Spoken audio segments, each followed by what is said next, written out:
ಆತ್ಮೀಯ ವೃತ್ತಿ ಬಾಂಧವರೇ, ಎಲ್ರಿಗೂ ನಮಸ್ಕಾರಗಳು. ನನ್ನ ಹೆಸರು ಆರ್ ಡಿ ರವೀಂದ್ರ ಅಂತೇಳಿ ಚಿಕ್ಕಮಗಳೂರು ಜಿಲ್ಲೆಯ ಕೊಪ್ಪ ತಾಲೂಕಿನ ಲೋಕನಾಥಪುರದಲ್ಲಿರ್ತಕ್ಕಂಥ ಸರ್ಕಾರಿ ಪ್ರೌಢಶಾಲೆಯಲ್ಲಿ ಸಹ ಶಿಕ್ಷಕನಾಗಿ ಕಾರ್ಯವನ್ನು ನಿರ್ವಹಿಸ್ತಾ ಇದ್ದೀನಿ. ಆತ್ಮೀಯರೇ, ತಮಗೆಲ್ಲ ಗೊತ್ತಿರೋ ಹಾಗೆ ಕರ್ನಾಟಕದಲ್ಲಿ ಗುರುಚೇತನ ಕಾರ್ಯಕ್ರಮ ಕಳೆದ 3 ವರ್ಷಗಳಿಂದ ಪ್ರಾರಂಭವಾಗಿದ್ದು ಈಗ 3ನೇ ವರ್ಷದಲ್ಲಿ ಮುಂದುವರಿತಾ ಇದೆ.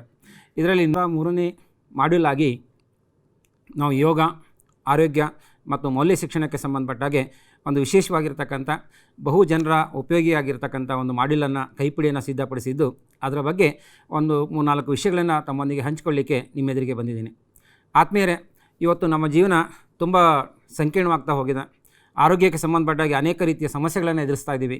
ಹಾಗೆಯೇ ಮಕ್ಕಳನ್ನು ನೋಡಿದರೆ ಅಥವಾ ನಮ್ಮ ಶಾಲಾ ಪರಿಸರಗಳನ್ನು ನೋಡಿದರೆ, ನಮ್ಮ ಮನೆಯ ಪರಿಸರವನ್ನು ನೋಡಿದರೆ ಅಥವಾ ನಮ್ಮ ಸುತ್ತಮುತ್ತಲಿರ್ತಕ್ಕಂಥ ಪರಿಸರವನ್ನು ನೋಡಿದರೆ ಅನೇಕ ರೀತಿಯ ಜಂಜಾಟಗಳ ನಡುವೆ ಮಾನಸಿಕ ಮತ್ತು ದೈಹಿಕ ಆರೋಗ್ಯಕ್ಕೆ ಸಂಬಂಧಪಟ್ಟಾಗೆ ಅನೇಕ ಸಮಸ್ಯೆಗಳನ್ನು ನಾವು ಎದುರಿಸ್ತಾ ಇದ್ದೀವಿ. ಅವುಗಳಿಗೆ ಸೂಕ್ತವಾಗಿರ್ತಕ್ಕಂಥ ಪರಿಹಾರ ಬೇಕು ಅಂತಂದರೆ ನಾವು ಔಷಧಿಗಳನ್ನು ಹುಡ್ಕೊಂಡು ಬೇರೆ ಬೇರೆ ಎಲ್ಲೆಲ್ಲೋ ಹೋಗುವಂಥ ಸಂದರ್ಭಗಳನ್ನು ಸಹ ನಾವು ಕಾಣ್ತಾ ಇದ್ದೀವಿ. ಆದರೆ ಅವೆಲ್ಲವನ್ನು ಸ್ವತಃ ನಾವೇ ಬರ್ತಕ್ಕಂಥ ಯಾವುದೇ ಒಂದು ಕಾಯಿಲೆಯನ್ನು ಬರದೇ ಇದ್ದಾಗೆ ತಡಿತಕ್ಕಂಥದ್ದು ಇರ್ಬೋದು, ಅಥವಾ ಬಂದಿರತಕ್ಕಂಥ ಯಾವುದೋ ಕಾಯಿಲೆಯನ್ನು ತಾನೇ ಸ್ವತಃ ಯಾವುದೋ ಕೆಲವೊಂದು ವ್ಯಾಯಾಮಗಳ ಮುಖಾಂತರ, ಯೋಗಗಳ ಮುಖಾಂತರ ಪರಿಹಾರ ಮಾಡ್ಕೊಳ್ತಕ್ಕಂಥದ್ದು, ಈ ದಿಕ್ಕಿನಲ್ಲಿ ಯೋಚನೆ ಮಾಡಬೇಕು ಅನ್ನೋಂಥ ಉದ್ದೇಶವನ್ನು ಇಟ್ಕೊಂಡು ಈ ಒಂದು ಮಾಡ್ಯೂಲನ್ನು ಸಿದ್ಧಪಡಿಸಲಾಗಿದೆ. ಈ ಮಾಡ್ಯೂಲ್ನಲ್ಲಿ ಮೊದಲಿಗೆ ಯೋಗಕ್ಕೆ ಸಂಬಂಧಪಟ್ಟಾಗೆ ಅನೇಕ ವಿವರಗಳನ್ನು ತಮ್ಮೊಂದಿಗೆ ಚರ್ಚಿಸುವಂಥ ಪ್ರಯತ್ನವನ್ನು ಮಾಡಲಾಗಿದೆ. ಮೊದಲಿಗೆ ಯೋಗ ಅಂದರೆ ಏನು, ಯೋಗದ ಇತಿಹಾಸ ಏನು, ಅದರ ಜೊತೆಗೆ ನಮ್ಮ ಶರೀರದ ಒಂದು ಪರಿಚಯವನ್ನು ಸಹ ಸ್ಥೂಲವಾಗಿ ಮಾಡಿಕೊಡುವಂಥ ಪ್ರಯತ್ನ. ಯಾಕೆಂದರೆ ಶರೀರದ ಬಗ್ಗೆ ಸಂಪೂರ್ಣ ಪರಿಚಯವನ್ನು ನಾವು ಹೊಂದಿದರೆ ಅದಕ್ಕೆ ಸಂಬಂಧಪಟ್ಟಾಗೆ ಯಾವ ಯೋಗಾಸನವನ್ನು ಮಾಡಿದರೆ ಯಾವ ಅಂಗಾಂಗವನ್ನು ಚೆನ್ನಾಗಿ ಇಟ್ಕೋಬೋದು, ಆರೋಗ್ಯವಾಗಿ ಇಟ್ಕೋಬೋದು ಅನ್ನೋದನ್ನು ಯೋಚನೆ ಮಾಡಲಿಕ್ಕೆ ಅನುಕೂಲ ಅಂಥೇಳಿ ಶರೀರದ ಪರಿಚಯವನ್ನು ಮಾಡಿಕೊಡುವ ಪ್ರಯತ್ನ. ಅದರ ನಂತರ ಸರಳ ಯೋಗಾಸನಗಳನ್ನು ಮಾಡ್ತಕ್ಕಂಥದ್ದು ಹೇಗೆ, ಯಾಕೆ ಆ ಯೋಗಾಸನಗಳನ್ನು ಮಾಡಬೇಕು, ಆ ಯೋಗಾಸನಗಳಿಂದ ನಮಗಾಗುವಂಥ ಅನುಕೂಲಗಳೇನು ಅನ್ನೋದರ ಬಗ್ಗೆ ಚರ್ಚೆಯನ್ನು ಮಾಡಿದ್ದೀವಿ. ಅದರ ಜೊತೆಗೆ ನಾವು ಆ ಯೋಗಾಸನಕ್ಕೆ ಸಂಬಂಧಪಟ್ಟಾಗಿ ವಿವರಣೆಯನ್ನು ಕೊಡೋದರ ಜೊತೆಗೆ ಪಕ್ಕದಲ್ಲೇ ಅವುಗಳಿಗೆ ಸಂಬಂಧಪಟ್ಟಿರ್ತಕ್ಕಂಥ ಆಸನಕ್ಕೆ ಸಂಬಂಧಪಟ್ಟ ಚಿತ್ರಗಳನ್ನು ಕೊಟ್ಟಿರೋದರಿಂದ ಸರಳವಾಗಿ ಅವುಗಳನ್ನು ಅನುಸರಿಸಲಿಕ್ಕೆ ಅನುಕೂಲ ಆಗುತ್ತೆ ಅಂತೇಳಿ.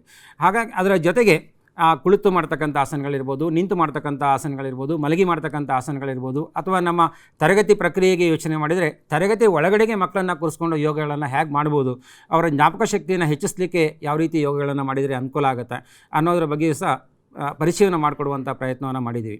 ಅದರ ಜೊತೆಗೆ ಯಾವ ಕಾಯಿಲೆಗೆ ಯಾವ ಯೋಗಾಸನ ಅನುಕೂಲ ಮಾಡಿಕೊಡುತ್ತೆ, ಯಾವ ಯೋಗಾಸನವನ್ನು ಮಾಡಿದರೆ ಆ ಕಾಯಿಲೆಯನ್ನು ಸಂಪೂರ್ಣ ಯಾವುದೇ ಔಷಧೋಪಚಾರ ಇಲ್ಲದೇ ಗುಣಪಡಿಸ್ಬೋದು ಅನ್ನೋದ್ರ ಬಗ್ಗೆಯೂ ಸಹ ವಿವರಣೆಯನ್ನು ಕೊಡುವಂಥ ಪ್ರಯತ್ನವನ್ನು ಮಾಡಿದ್ವಿ. ಇದು ಅಲ್ಲದೇ ಆರೋಗ್ಯಕ್ಕೆ ಸಂಬಂಧಪಟ್ಟಾಗೆ, ಅಂದರೆ ಆರೋಗ್ಯ ಶಿಕ್ಷಣಕ್ಕೆ ಸಂಬಂಧಪಟ್ಟಾಗೆ ಶಾಲೆಯಲ್ಲಿ ಇವತ್ತು ನೀವೆಲ್ಲ ಭಾಳಷ್ಟು ಗಮನಿಸ್ತಾ ಇದ್ದೀವಿ. ಯಾಕೆಂದರೆ ಆರೋಗ್ಯಕ್ಕೆ ಸಂಬಂಧಪಟ್ಟಾಗೆ ಬೇರೆ ಬೇರೆ ವಿಷಯಗಳಲ್ಲಿ, ಅದು ವಿಜ್ಞಾನದಲ್ಲಿರ್ಬೋದು, ಪ್ರಥಮ ಚಿಕಿತ್ಸಾ ಅಡಿಗಡೆ ಇರ್ಬೋದು, ಬೇರೆ ಬೇರೆ ಕಡೆ ಪರಿಚಯವನ್ನು ಮಾಡುವಂಥ ಪ್ರಯತ್ನ ಆಗಿದೆ. ಆದರೆ ಅದಕ್ಕೆ ಪೂರಕವಾಗಿ ನಾವು ಆರೋಗ್ಯವನ್ನು ಹೇಗೆ ಕಾಪಾಡ್ಕೋಬೇಕು, ಅದಕ್ಕೆ ಪೂರಕವಾಗಿರ್ತಕ್ಕಂಥ ಆಹಾರ ಪದ್ಧತಿಯನ್ನು ಹೇಗೆ ರೂಢಿಸ್ಕೊಂಡ್ರೆ ಅನುಕೂಲ ಆಗ್ತದೆ, ಯಾವ ಆಹಾರವನ್ನು ತಗೊಂಡ್ರೆ ಯಾವುದಕ್ಕೆ ಅನುಕೂಲ ಆಗ್ತದೆ, ಯಾವ ಸಂದರ್ಭದಲ್ಲಿ ಯಾವ ಆಹಾರವನ್ನು ತಗೋಬೇಕು, ಆ ಆಹಾರ ತಗೊಳ್ಳೋದ್ರಿಂದ ಆಗುವಂಥ ಅನುಕೂಲ ಏನು, ಆರೋಗ್ಯಕರ ಅಭ್ಯಾಸಗಳು ಯಾವುದು, ನಮ್ಮ ನಿಲುವುಗಳು ಹೇಗಿರಬೇಕು, ಮಗುವಿನ ನಿಲುವುಗಳನ್ನು ನಾವು ತರಗತಿ ಒಳಗಡೆಗೆ ಹೇಗೆ ಫಾಲೋ ಮಾಡಬೇಕು ಅನ್ನೋದಕ್ಕೆ ಸಂಬಂಧಪಟ್ಟಾಗ ವಿವರಣೆಯನ್ನು ಕೊಡುವಂಥ ಪ್ರಯತ್ನವನ್ನು ಆರೋಗ್ಯ ಶಿಕ್ಷಣದ ಅಡಿಗಡೆ ಕೊಟ್ಟಿದ್ದೀವಿ. ಭಾಳ ಮುಖ್ಯವಾಗಿ 3ನೇ ಭಾಗ ನಮ್ಮ ಕೈಪಿಡಿಯಲ್ಲಿರ್ತಕ್ಕಂಥದ್ದು ಮೌಲ್ಯ ಶಿಕ್ಷಣ ಸಂಬಂಧಪಟ್ಟಾಗೆ. ಇವತ್ತು ಸಮಾಜದಲ್ಲಿ ನೈತಿಕವಾಗಿ ತುಂಬ ಅಧಪತನಕ್ಕೆ ಇಳಿತಾ ಇದ್ದೀವಿ, ಮೌಲ್ಯಗಳ ಕೊರತೆಯನ್ನು ಕಾಣ್ತಾ ಇದ್ದೀವಿ ಅನ್ನೋದನ್ನು ಸಾಮಾನ್ಯವಾಗಿ ಜನ ಮಾತನಾಡೋದನ್ನು ಕಾಣ್ತಾ ಇದ್ದೀವಿ. ಆದರೆ ಆ ಮೌಲ್ಯಗಳಿಗೆ ಸಂಬಂಧಪಟ್ಟಾಗೆ ಯಾಕೆ ಬೇಕು, ಆ ಮೌಲ್ಯಗಳು ಇವತ್ತು ಎಷ್ಟು ಮಟ್ಟಿಗೆ ಪ್ರಸ್ತುತ, ಆ ಮೌಲ್ಯಗಳನ್ನು ಮಗುವಿನಲ್ಲಿ ಬೆಳೆಸ್ತಕ್ಕಂಥದ್ದು ಹೇಗೆ, ಅದನ್ನು ನಾವು ಈ ರೀತಿ ಮೌಲ್ಯಗಳನ್ನು ಬೆಳೆಸುವಂತ ಹೇಳಿ ಬೆಳೆಸಬೇಕಾ, ಅಥವಾ ಅವಕಾಶಗಳನ್ನು ನೀಡಿ ಆ ಮಗು ಮೌಲ್ಯಗಳನ್ನು ರೂಢಿಸ್ಕೊಳ್ಳೋದಕ್ಕೆ ಅವಕಾಶವನ್ನು ಮಾಡಿಕೊಡ್ಬೇಕಾ ಅನ್ನೋದಕ್ಕೆ ಸಂಬಂಧಪಟ್ಟಾಗೆ ಹಿರಿಯರು ಯಾವ ರೀತಿ ಈ ಮೌಲ್ಯಗಳನ್ನು ಮಕ್ಕಳಲ್ಲಿ ಬೆಳೆಸಲಿಕ್ಕೆ ಸೂಕ್ತವಾಗಿರ್ತಕ್ಕಂಥ ಪರಿಸರ ಸನ್ನಿವೇಶಗಳನ್ನು ಸೃಷ್ಟಿ ಮಾಡೋದ್ರ ಬಗ್ಗೆ ವಿವರಣೆಯನ್ನು ಕೊಡುವಂಥ ಪ್ರಯತ್ನವನ್ನು ಮಾಡಿದ್ವಿ.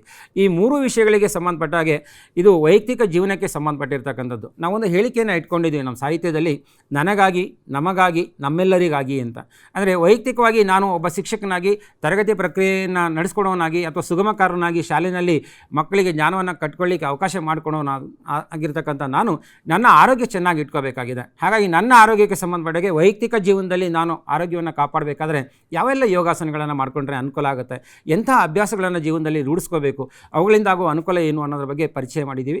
ಅದರ ಜೊತೆಗೆ 2ನೇ ಹಂತವಾಗಿ ನಾನು ಚೆನ್ನಾಗಿದ್ದರೆ ಮಾತ್ರ ಸಾಕಾಗೋದಿಲ್ಲ, ನನ್ನ ಕುಟುಂಬವೂ ಚೆನ್ನಾಗಿರಬೇಕಾಗತ್ತೆ. ಯಾಕೆಂದರೆ ನಾನು ಮಾನಸಿಕವಾಗಿ ಚೆನ್ನಾಗಿದ್ದೀನಿ ಆರೋಗ್ಯವಾಗಿದ್ದೀನಿ ಅಥವಾ ಆರೋಗ್ಯಯುತವಾಗಿದ್ದೀನಿ ಅಂತ ಹೇಳಬೇಕಾದ್ರೆ ನನ್ನ ಕುಟುಂಬವು ನನಗೆ ಸಹಕಾರಿಯಾಗಿರಬೇಕಾಗತ್ತೆ. ಕುಟುಂಬದ ಆರೋಗ್ಯವು ಭಾಳ ಮುಖ್ಯ ಆಗುತ್ತೆ. ಆ ಕುಟುಂಬದ ಆರೋಗ್ಯದ ಜೊತೆಯಲ್ಲಿ ನಮಗೆ ಅನ್ನದಾತರಾಗಿರ್ತಕ್ಕಂಥ ಮಕ್ಕಳು, ಅದನ್ನೇ ನಮ್ಮೆಲ್ಲರಿಗಾಗಿ ಅಂತೇಳಿದೆ. ನನಗಾಗಿ ಅಂದರೆ ವೈಯಕ್ತಿಕವಾಗಿ ನನ್ನ ಜೀವನಕ್ಕೆ ಸಂಬಂಧಪಟ್ಟ ಹಾಗೆ, ನಮಗಾಗಿ ಅಂದರೆ ನನ್ನ ಕುಟುಂಬಕ್ಕೆ ಸಂಬಂಧಪಟ್ಟ ಹಾಗೆ, ನಮ್ಮೆಲ್ಲರಿಗಾಗಿ ಅಂತಂದರೆ ಶಾಲೆಯಲ್ಲಿರ್ತಕ್ಕಂಥ ಮಕ್ಕಳ ಮಾನಸಿಕ ದೈಹಿಕ ಆರೋಗ್ಯವನ್ನು ಕಾಪಾಡಲಿಕ್ಕೆ ಈ ಯೋಗವನ್ನು ಹೇಗೆ ಬಳಸ್ಕೊಳ್ಬೋದು ಅನ್ನೋದ್ರ ಬಗ್ಗೆ ಸಂಪೂರ್ಣವಾಗಿರ್ತಕ್ಕಂಥ ವಿವರಣೆಯನ್ನು ಕೊಡುವಂಥ ಪ್ರಯತ್ನ ಮಾಡಿದ್ವಿ. ಅದರ ಜೊತೆಗೆ ಭಾಳ ಮುಖ್ಯವಾಗಿ ಇವತ್ತು ಮನೆಮದ್ದು ಅಂತಕ್ಕಂಥದ್ದು ನಮಗೆ, ನಾವು ನೀವೆಲ್ಲ ಭಾಳ ಚಿಕ್ಕವರಾಗಿದ್ದಾಗ ನಮ್ಮ ಅಜ್ಜ ಅಜ್ಜಿ ತೊಡೆ ಮೇಲೆ ಬೆಳಿಬೇಕಾದ್ರೆ ಸಣ್ಣ ಪುಟ್ಟ ಜ್ವರ ಶೀತ ನೆಗಡಿ ಆದರೆ ಮನೆಯಲ್ಲೇ ಮದ್ದನ್ನು ಮಾಡ್ತಾಯಿದ್ರು. ಆದರೆ ಆ ಮನೆಮದ್ದು ಇವತ್ತು ಏನಾಗಿದೆ, ಪ್ರತಿ ಅಂಗಡಿನಲ್ಲಿ ಪ್ಯಾರಾಸಿಟಮಾಲ್ ಆಗಲಿ, ಸಾರಿಡಾನ್ ಆಗಲಿ, ಇನ್ನೊಂದಾಗಲಿ ಮಾತ್ರೆಗಳು ಸಿಗ್ತಾ ಹೋದಾಗ ಸಹಜವಾಗಿ ನಾವು ಆ ಮಾತ್ರೆಗಳಿಗೆ ಮಾರು ಹೋಗಿ ಆ ಮನೆಮದ್ದನ್ನು ಮರಿತಾ ಇದ್ವಿ. ಆದರೆ ಇಲ್ಲಿ ನಾವು ನಮ್ಮ ಕೈಪಿಡಿನಲ್ಲಿ ಯಾವ ಮನೆಮದ್ದನ್ನು ಹೇಗೆ ತಯಾರು ಮಾಡ್ಬೋದು, ಯಾವುದಕ್ಕೆ ಬಳಸ್ಬೋದು, ಮನೆಯಲ್ಲೇ ಮನೆಮದ್ದಿಗೆ ಸಂಬಂಧಪಟ್ಟಾಗೆ ಯಾವ ಸಸ್ಯಗಳನ್ನೆಲ್ಲ ಬೆಳೆಸ್ಕೋಬೋದು, ಇರ್ತಕ್ಕಂಥ ಈಗ ಉದಾಹರಣೆಗೆ 3 ಭಾಗವನ್ನು ಮಾಡುವ ಪ್ರಯತ್ನವನ್ನು ಮಾಡಿದ್ವಿ ಮನೆಮದ್ದಿನಲ್ಲಿ. ಒಂದು, ಅಡುಗೆ ಮನೆಯಲ್ಲಿರ್ತಕ್ಕಂಥ ವಸ್ತುಗಳನ್ನು ಬಳಸಿ ಮನೆಮದ್ದನ್ನು ಹೇಗೆ ತಯಾರಿಸ್ಬೋದು. ಎರಡನೇದು, ನನ್ನ ಮನೆಯ ಹಿತ್ತಲಿನಲ್ಲಿರ್ತಕ್ಕಂಥ ಸಸ್ಯಗಳನ್ನು ಬಳಸಿ ಯಾವ ರೀತಿ ಮನೆಮದ್ದನ್ನು ತಯಾರಿಸ್ಬೋದು. ಮೂರನೇದಾಗಿ, ಅಂಗಡಿಗಳಲ್ಲಿ ಸಿಗ್ತಕ್ಕಂಥದ್ದು ಅಥವಾ ಸುತ್ತಲಿನ ಪರಿಸರದಲ್ಲಿ ಸಿಗ್ತಕ್ಕಂಥ ವಸ್ತುಗಳನ್ನು ಬಳಸಿ ಈ ಮದ್ದನ್ನು ಹೇಗೆ ತಯಾರು ಮಾಡ್ಬೋದು ಅನ್ನೋದ್ರ ಬಗ್ಗೆ ವಿವರಣೆಯನ್ನು ಕೊಡುವ ಪ್ರಯತ್ನವನ್ನು ಮಾಡಿದ್ವಿ. ಒಟ್ಟಾರೆ ಈ ಮಾಡ್ಯೂಲನ್ನು ನೀವೇನಾದರೂ ಆಯ್ಕೆ ಮಾಡಿ ತರಬೇತಿಯನ್ನು ಪಡೆದಿದ್ದೆ ಆದರೆ ನಿಮ್ಮ ಇಡೀ ಜೀವನವನ್ನು ಆರೋಗ್ಯಯುತವಾಗಿ, ಮಾನಸಿಕ ಆರೋಗ್ಯ, ಶಾರೀರಿಕ ಆರೋಗ್ಯ, ಉಳಿದಂತೆ ಎಲ್ಲ ರೀತಿಯ ಆರೋಗ್ಯವನ್ನು ಕಾಪಾಡಿಕೊಳ್ಳಿಕ್ಕೆ ಸಹಕಾರಿಯಾಗಿರ್ತಕ್ಕಂಥ ಒಂದು ಮಾಡ್ಯೂಲ್ ಇದು. ಈ ಮಾಡ್ಯೂಲನ್ನು ತಾವುಗಳೆಲ್ಲ ಹೆಚ್ಚಿನ ಪ್ರಮಾಣದಲ್ಲಿ ಆಯ್ಕೆ ಮಾಡಿ ತರಬೇತಿಯನ್ನು ಪಡೆದು ನಿಮ್ಮ ಜೀವನವನ್ನು ಉತ್ತಮಪಡಿಸ್ಕೊಳ್ತೀರಿ ಅನ್ನುವಂಥ ನಿರೀಕ್ಷೆ ನಮ್ಮದಾಗಿದೆ. ಹಾಗಾಗಿ ಈ ಒಂದು ಮಾಡ್ಯೂಲನ್ನು ಆಯ್ಕೆ ಮಾಡ್ಕೊಳ್ಳಿ ಅಂತ ಕೇಳ್ಕೊಳ್ತಾ ನನ್ನ ಮಾತನ್ನು ಮುಗಿಸ್ತಾ ಇದ್ದೀನಿ. ಜೈ ಹಿಂದ್, ಜೈ ಕರ್ನಾಟಕ.